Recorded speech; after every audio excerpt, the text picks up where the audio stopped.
உங்களுக்கு என்னப்பா ஷார்ட்ஸ் பாக்குறீங்க, ரீல்ஸ் பாக்குறீங்க, ஜாலியா இருக்கீங்க.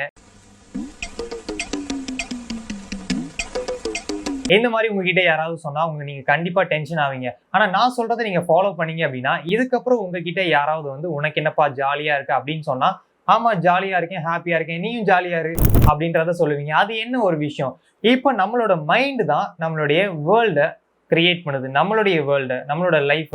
அப்ப இந்த மைண்டுக்குள்ள நம்ம எந்த இன்ஃபர்மேஷன் உள்ள போடுறோமோ, அதை பொறுத்து தான் நம்மளோட லைஃப் கிரியேட் ஆகும். சின்ன ஒரு எக்ஸாம்பிள் சொல்லணும்னா, எனக்கு அந்த விஷயம் நல்ல விஷயமா தான் நடக்கும். எனக்கு அது ஹாப்பியா தான் போகும். இந்த டே சூப்பரா போகும் அப்படின்றத நீங்க பிலீவ் பண்ணீங்கன்னா, உங்களுக்கு எப்படி இருக்கும்? இந்த டே சூப்பரா போகும். என்னடா அது இந்த டே நமக்கு கண்டிப்பா நல்லா போகாது அப்படின்னு நீங்க நினைச்சீங்கன்னா, அது என்ன ஆகும்? இந்த டே உங்களுக்கு கண்டிப்பா நல்லா போகாது. ஏன் அப்படின்னா, நம்மளை சுத்தி ஒரு எனர்ஜி இருக்கு. அலாதீன் பூதம் மாதிரி ஞாபகம் வச்சுக்கோங்க. அந்த எனர்ஜி என்ன பண்ணும்னா, நம்ம ஏதாவது ஒரு விஷயம் சொல்றோம் அப்படின்னா, அப்படியா உனக்கு நான் அதையே பண்ணி கொடுத்துறேன். அப்ப இந்த டே சூப்பரா போகும். அந்த பூதம் என்ன சொல்லும்? அப்படியா உனக்கு நான் இதை பண்ணி கொடுத்துறேன். இந்த டே ரொம்ப மொக்கையா போக போகுது. அப்படியா உனக்கு நான் அதையே பண்ணி கொடுத்துறேன்.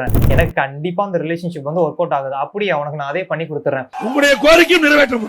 எனக்கு என்ன பணமே கிடைக்க மாட்டேங்குது, மந்த் எண்ட் ஆனா ரொம்ப கஷ்டமா இருக்கு. அப்படியா உனக்கு நான் அதே பண்ணி கொடுத்துறேன். அப்ப நம்ம சொல்லக்கூடிய வேர்ட்ஸையும், நம்ம திங்க் பண்ணக்கூடிய தாட்ஸையும் நம்ம பாசிட்டிவா வச்சுக்கணும். ஏன்னா சுத்தி இருக்கக்கூடிய அந்த எனர்ஜி கேட்டுக்கிட்டே இருக்கு, அதை நமக்கு அப்படியே நடத்தி கொடுத்துருது. அதுக்கு புரியல. ஏன்னா நம்ம கஷ்டப்படுறோம் அப்படின்னு சொல்ற விஷயம் அதுக்கு புரியல. அது நமக்கு பிடிச்சிருக்குன்னு நினைச்சு அதை கொடுக்க ஆரம்பிச்சிருது. அப்ப இதை நம்ம ட்ரிக் பண்ண ஆரம்பிப்போம். நமக்கு பிடிச்ச மாதிரி நம்ம சொல்ல ஆரம்பிப்போம். ஏன்னா லைஃப் ஹாப்பியா போகுது. ஆனா உண்மையாவே ஹாப்பியா போகாம இருக்கும். ஹாப்பியா போகுது. அப்ப அந்த பூதம் என்ன பண்ணுவோம்? அப்படியே அவன் லைஃப் ஹாப்பியா போதா, உனக்கு நான் அதே கிரியேட் பண்ணி கொடுக்குறேன் அப்படின்ட்டு அதை கிரியேட் பண்ணி கொடுக்கும். ஸோ எல்லாருமே இதை ஃபாலோ பண்ண ஆரம்பிங்க.